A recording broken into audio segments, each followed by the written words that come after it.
Salve! Sejam todos bem-vindos ao canal do professor Alex Mina, administrador e geólogo, mestre em gestão de recursos naturais e doutorando em desenvolvimento sustentável. E hoje nós vamos falar de logística reversa. Então, se você se interessa por esse tema, aproveite para se inscrever no canal, pois essa é a 8ª aula de uma série de uma disciplina, de uma playlist sobre gestão ambiental empresarial.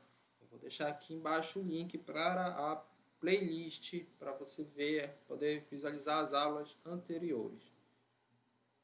Então, primeiramente, existe essa diferença da logística tradicional para a logística reversa. A logística tradicional é o processo para que um produto chegue ao consumidor. Então, a cadeia produtiva tradicional. O quanto desde o seu fabricante até o seu consumo final, o caminho tradicional. A reversa é o processo para que o produto, após ser utilizado pelo consumidor, tenha uma destinação correta do ponto de vista ambiental. Então, a logística reversa, ela visa o reaproveitamento dos resíduos proporcionados durante os processos de consumo. Logística tradicional. Então, você tem aqui a matéria-prima, uma indústria que extrai essa matéria-prima, aqui o exemplo do petróleo, fornecedor, fabricante, um distribuidor, um logística e um consumidor. Isso aqui é um modelo de uma cadeia produtiva. Então, esse é o caminho tradicional para o consumo de um produto, desde a extração de suas matérias-primas até o consumidor final. Embora o termo cadeia de suprimento seja mais utilizado, esses autores, Christopher Pyne, argumentam que o termo cadeia de demanda é mais apropriado, justamente por ter um foco no consumidor final. Na verdade, existem duas grandes estratégias de logística, a empurrada, a pull, e a push. A empurrada, a produção empurrada, o fornecedor fornece a matéria-prima, o insumo, o produto no geral, que está o fornecedor, mas pode ter mais elos dessa cadeia produtiva, a montante. Você tem um estoque e as pessoas vão atrás desse estoque. Né? Quando as pessoas chegam numa loja, vai ter lá um produto bonitinho, pré-formado, já que vem da fábrica de produção. Você pode pensar, por exemplo, nos varejistas, né? Estão dentro dessa lógica de produção empurrada. Então, você vai numa loja de utensílios domésticos e vai estar lá o produto já pré-fabricado e você tem uma gestão de estoque. Na produção puxada, push, é diferente, porque o cliente ele vai numa loja, não tem nenhum produto pré-formado para ele, não tem nada no estoque, mas ele simplesmente vai dizer qual é a característica desse produto. Então, computador, por exemplo, a Dell é uma empresa que faz também muito a logística puxada. Você vai dizer qual é o sistema operacional, qual é a memória, qual é o processador, entre outras características. E aí você vai requisitar essa ordem, volta para a produção, volta para o fornecedor, e aí eles vão produzir um produto customizado, de acordo com as características do critério que o consumidor, o cliente, definiu. Então, existem essas duas lógicas. E quando você usa o termo cadeia de suprimento, ele dá essa ideia de uma produção empurrada, de um pull. Já se você utilizar a cadeia de demanda, quem está demandando? O cliente. Então, o foco está no cliente, por isso que ela é mais apropriada para produção puxada. E hoje esse tipo de produção ele vem se destacando por conta dos clientes estarem se diferenciando cada vez mais. E então, por isso que esses autores sugerem a substituição do termo, o uso do termo cadeia de demanda. Embora na literatura já seja mais consolidado mesmo o termo cadeia de suprimento. Apenas o fabricante e o consumidor final sempre aparecem na cadeia de demanda. Então, se você pegar essa cadeia, você pode ter uma cadeia simplesmente daqui da matéria-prima para o consumidor final, sem esses intermediários. Esses dois sempre vão ter que estar. Esses aqui podem estar ou não. Os usos de intermediários se devem à eficiência deles em oferecer mercadorias ao mercado consumidor. É muito difícil também a gente construir cadeias produtivas sem intermediário, porque geralmente existe algum benefício tanto para o produtor quanto para o consumidor de um intermediário. Vamos pensar no serviço de entrega delivery.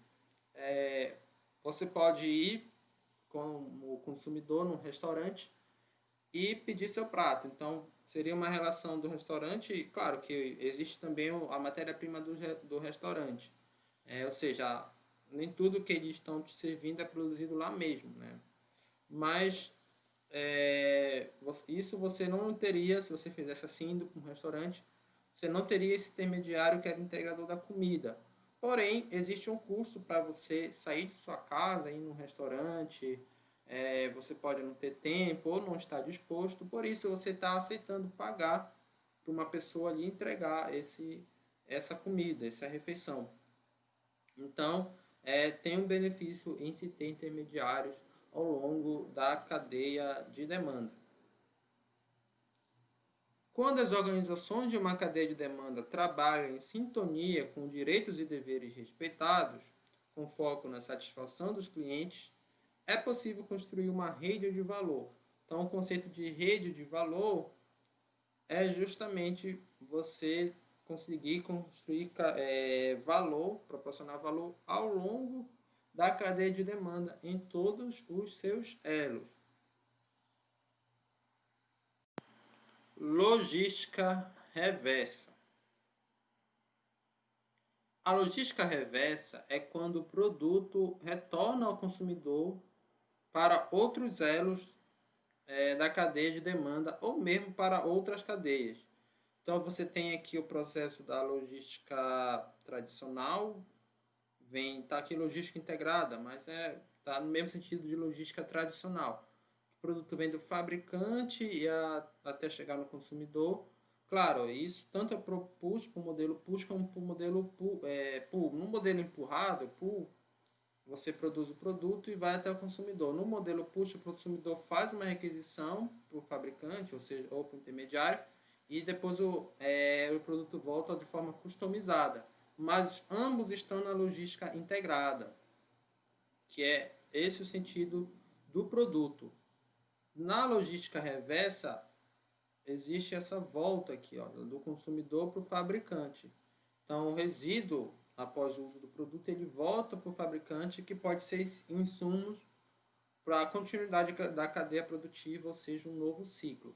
Não necessariamente o produto ele tem que passar por todos os intermediários. O consumidor pode pegar um atalho e vir logo aqui para o distribuidor, por exemplo, ao invés do comércio para o transporte. Ou pode ir para outra cadeia produtiva de outro produto, mas em ambos os casos você ainda está falando em logística reversa. Com o avanço tecnológico, a obsolescência dos produtos é cada vez mais rápida. Só a gente pensar no celular. Quem já tinha um pouco mais de idade na década de 90 vai lembrar do Nokia tijolão. Aquele Nokia pesado, que foi o primeiro celular popular no Brasil. E aí o celular foi evoluindo, ele foi ficando cada vez menor até certo ponto, depois ele voltou a aumentar, mas com outros designers. E a ideia é que o celular hoje seja um objeto que as pessoas periodicamente trocam. Varia de cada pessoa, mas tem pessoas que trocam, por exemplo, todo ano de celular. Buscam sempre uma versão atualizada, seja de diversas marcas, da Nokia, da Motorola, da Apple. Então, é um produto que você está periodicamente trocando. Então, isso é devido ao avanço tecnológico. Se você ficar aí 5 anos com o mesmo celular, ele vai ficando defasado, ele provavelmente não vai ter memória mais para o número de aplicativos que está surgindo, a câmera dele já não vai ser mais a melhor, entre outras coisas. Alguns teóricos argumentam que esta obsolescência é programada, então se usa muito o termo obsolescência programada, ou seja, as empresas já programam esse produto para falhar, para que justamente para que o consumidor compre novos produtos. Se ela fizer um produto muito bom ele não falhar, significa que o consumidor só vai comprar uma vez da empresa e pronto. E o interessante para a empresa é que ele compre várias vezes. Então, olha essa notícia. Espanhol é ameaçado de morte por inventar lâmpada que dura 100 anos. Se você tem uma lâmpada que dura 100 anos, você compra ela e nunca mais compra o produto da empresa. E para a empresa isso não é um bom negócio, por mais que seja um produto de qualidade, porque ela não vai ter esse ganho recorrente, essa receita recorrente de você, diferentemente se você ficar comprando uma lâmpada e todo ano ficar trocando, ou de trocar de 6 em 6 meses, é muito melhor para a empresa. Então, é uma crítica muito grande que se faz ao capitalismo e à sociedade de consumo a questão da obsolescência programada. Por um lado, se os consumidores estão preocupados com a rápida obsolescência de suas aquisições, eles sempre têm a possibilidade de evitar as compras. Esse fator pode criar oportunidades de marketing que permitam aos consumidores incorporar o último avanço tecnológico da sua aquisição. Ou seja, você não vai, para um produto mais complexo, por exemplo, o computador, você não vai comprar um computador novo a cada ano, a cada 2 anos. Você quebrou alguma parte do computador, você vai trocar somente aquela parte. Então, os técnicos de informática, eles quase nunca compram um computador com todas as peças. Como eles entendem bastante da questão do hardware, eles compram somente aquela peça que eles sabem que vai resolver um problema do computador. Então, você tem essas formas de você driblar a obsolescência programada também. Então, quais são as consequências dessa obsolescência? Seja ela programada ou não. O fato é que existe uma obsolescência, os produtos eles rapidamente eles ficam superados, ficam, como posso dizer, desatualizados. E se essa obsolescência é programada ou não, não importa tanto para o que a gente vai falar aqui, claro que é uma questão relevante, mas para o que a gente vai falar aqui é as consequências dessa obsolescência. Você tem um aumento da quantidade de itens a ser manipulado nos canais de distribuição direto, já que frequentemente são lançados novos produtos, e um aumento da quantidade de resíduos e lixos, gerando problemas ambientais. Então, a empresa vai ter que lidar com mais insumos e itens de produção, e também você vai ter aí a questão do lixo. Se a empresa tem que lidar com mais itens, ela precisa de mecanismo para reutilizar esses itens que porventura possam se perder no processo produtivo. Imagina que a empresa está construindo um computador com várias peças e uma peça falha. Ela não vai jogar fora todas as peças, ela vai buscar somente aquela que falhou. Então, é aqui que o mercado ambiental vai chegar. Você reduzir a produção de resíduos é bom tanto do ponto de vista econômico como do ponto de vista ambiental. E, claro, depois do consumo, a questão de geração de lixo com as suas consequências socioambientais. Então, você tem um mercado para você gerir essa quantidade grande de resíduos proporcionados pela rápida obsolescência dos produtos na sociedade atual. Bens pós-consumo e pós-venda. Então, quando a gente fala em logística reversa, existe essa diferença de um bem pós-consumo, que você aplica, por exemplo, técnicas de reciclagem, e de um bem ou produto pós-venda, que você tenta uma forma de buscar a venda. A gente vai explicar cada um deles. buscar uma nova venda desse produto, no caso do bem pós-venda. Bens pós-consumo. Os produtos que retornam ao ciclo reverso, já na forma consumidos de sua forma original. Então, esses são os bens pós-consumos. Nesse tipo de logística são comuns a reciclagem, o reuso e o desmanche. Na impossibilidade de reaproveitamento, eles podem ser enviados para sistemas de destinação seguros e controlados. Então, você tem aí aquela hierarquia do modelo de P mais L. No caso, seria a redução, reuso, reciclagem, por último, desmanche. Se não der para ser feito isso, aí sim você vai enviar para o sistema de destinação seguro do ponto de vista ambiental. Esses são os bens pós-consumos, ou seja, após você consumir, o resíduo proporcionado por esse bem vai ser, de alguma forma, operado para você ter o mínimo de impacto ambiental. Já os bens pós-venda, os produtos que retomam, são os produtos que retomam ao ciclo reverso.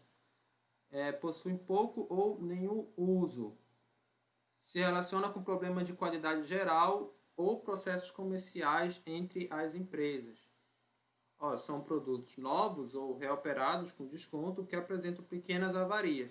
São os famosos outlets, né, que as empresas oferecem um grande desconto em cima de um produto que tem uma pequena avaria que ainda dá para se utilizar, mas os consumidores mais exigentes querem um produto sem uma avaria. Então, um consumidor de baixa renda ele pode aceitar sim comprar um produto com uma pequena avaria que esteja com um grande desconto, por exemplo, 70%. As avarias podem ser estéticas, como risco ou amassados, embalagens danificadas ou produtos reembalados. Então, esse é o termo outlet, ele explicita bem o que é um bem pós-venda.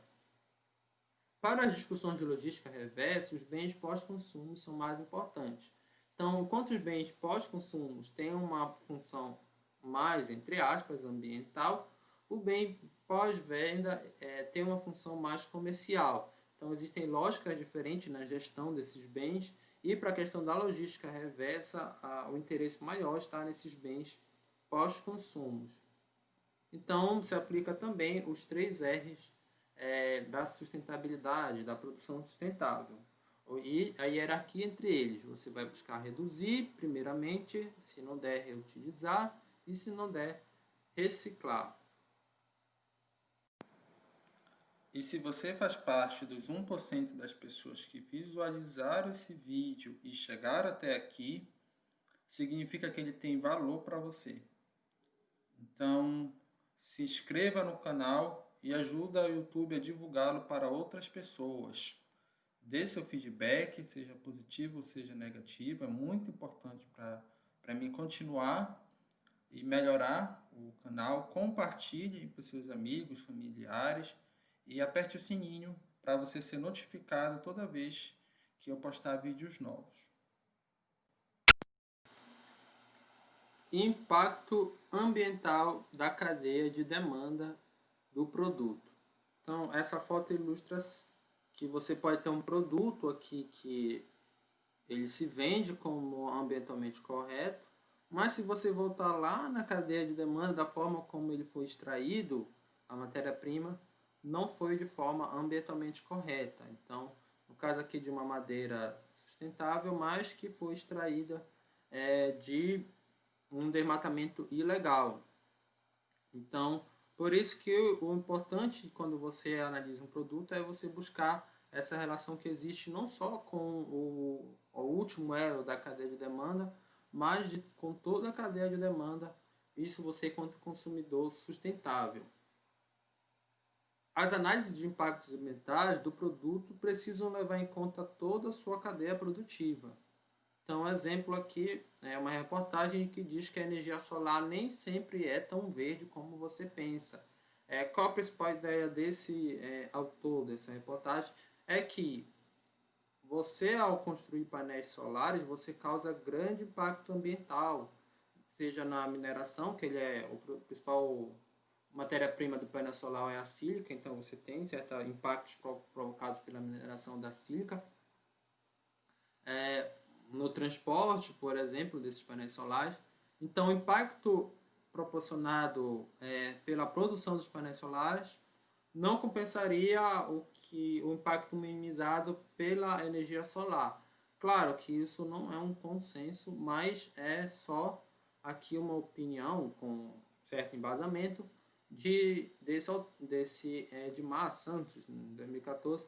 Mas, claro, isso você vai encontrar com outros autores também, se posicionando contra a energia solar em função dos impactos não da produção da energia solar em si, mas da cadeia produtiva da construção dos painéis fotovoltaicos.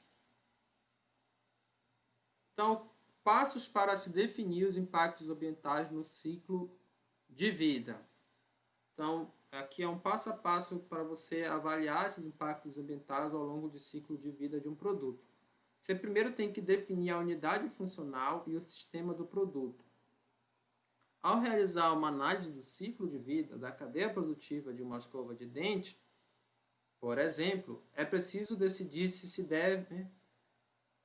deve ser analisada apenas a escova de dente ou incluir a embalagem também. Então, você vai definir qual é a unidade de análise do seu impacto ao longo da cadeia produtiva.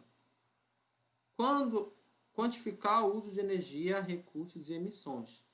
Então, levar em conta a obtenção da matéria-prima, manufatura e produção, embalagem, distribuição, uso e descarte final. Terceira etapa é a comparação entre diferentes produtos. Os indicadores de impacto ambiental são estimativas, não a realidade em si. Então, você vai definir indicadores, ou seja, números, medições estimativas do impacto ambiental, sempre levando em consideração que é uma estimativa, não é realidade, mas não tem como você comparar diferentes produtos sem utilizar indicadores. Mais importante do que seus vieses é a capacidade de comparação. Se estiver enviesado para um, provavelmente estará enviesado para outro. Então, o indicador, por exemplo, pode ser o indicador da ecoeficiência, o lucro proporcionado pelo impacto ambiental provocado. Você vai comparar dois produtos com base nesse indicador. Se você tiver falha de medição, se essa falha for generalizada entre os dois produtos, o importante é que qual deles tem a melhor ecoeficiência. Então, a análise de impactos ambientais ao ciclo de vida do produto tem sido adotada por muitas empresas. Existem também muitos softwares próprios para essa finalidade. Então, você tem alguns, CimaPro, o Gabi e o Humberto. Condutas empresariais em relação aos impactos ambientais ao longo da cadeia de demanda. Então, você pode definir boas condutas, que é o Anjinho, ou más condutas aqui, o Diabini. Então, como é que as empresas podem se comportar ao longo das etapas do processo produtivo? Então, a primeira etapa, a fase de input ou entrada, quando a empresa recebe a matéria-prima. As más condutas, não se preocupar com a origem legal e responsável dos insumos, não levar em conta os impactos ambientais negativos da extração da matéria-prima nos processos decisórios da empresa e adquirir matéria-prima ilegal no intuito de redução de custos. Boas condutas, se preocupar com a origem legal e responsável dos insumos, inclusive com a rastreabilidade. Se preocupar com os impactos ambientais negativos da extração da matéria-prima. Na fase de processamento, a empresa já recebeu a matéria-prima, agora ela vai processar para gerar um produto. As más condutas. Produzir no maior ritmo possível, visando apenas o ganho de escala e o lucro, sem levar em conta a questão ambiental. Ganho de escala é você produzir mais, você acaba reduzindo o custo total do produto. Porque o custo total é uma soma de custo fixo com custo variável. Quando você produz em grande escala, o seu custo fixo fica diluído. O ganho de escala ele é uma vantagem competitiva importante, mas se você só buscar isso e não levar em conta a questão ambiental, você está proporcionando uma má conduta. Também descartar os resíduos da produção no meio ambiente ou tentar encontrar um comprador para eles, de qualquer forma, sem se preocupar se esse comprador é responsável ou no descarte adequado ao meio ambiente. Também é uma má conduta. Boa conduta: realizar um planejamento de produção que leve em conta a questão ambiental, promover campanhas de conscientização de uso de água e energia, realizar estudos sobre reaproveitamento de resíduos e confeccionar subprodutos a partir dos resíduos, vender os resíduos para reaproveitamento por terceiros ou para uma empresa autorizada a efetuar a destinação correta, então não é qualquer empresa, e usar ferramentas como P mais L, Ecoeficiência e Ecodesigner. Na fase de saída, quando o produto já sai da empresa para o mercado consumidor, conduta: não se preocupar com o uso ou descarte dos produtos e embalagem vendido ao consumidor. Então, você faz uma embalagem, você não vai se preocupar se o consumidor vai poder reutilizar ou reciclar essa embalagem. Considerar que a responsabilidade pelo uso e descarte dos produtos fabricados pela empresa é dos consumidores. Ou seja, da feita que você vende o produto, não lhe interessa mais o que eles vão fazer, isso é problema deles. É como se você não tivesse nem um pouco de responsabilidade pelos seus produtos fabricados. As boas condutas, aí sim, você vai orientar a respeito da melhor forma de uso e descarte dos produtos da empresa, você vai ter uma postura proativa, você vai dizer que sim, você tem ao menos parcela da responsabilidade pelo descarte ambiental desses produtos, ambientalmente correto desses produtos. Colocar no mercado produtos, serviços e embalagens que promovam melhoria da qualidade de vida e poucos impactos ambientais negativos.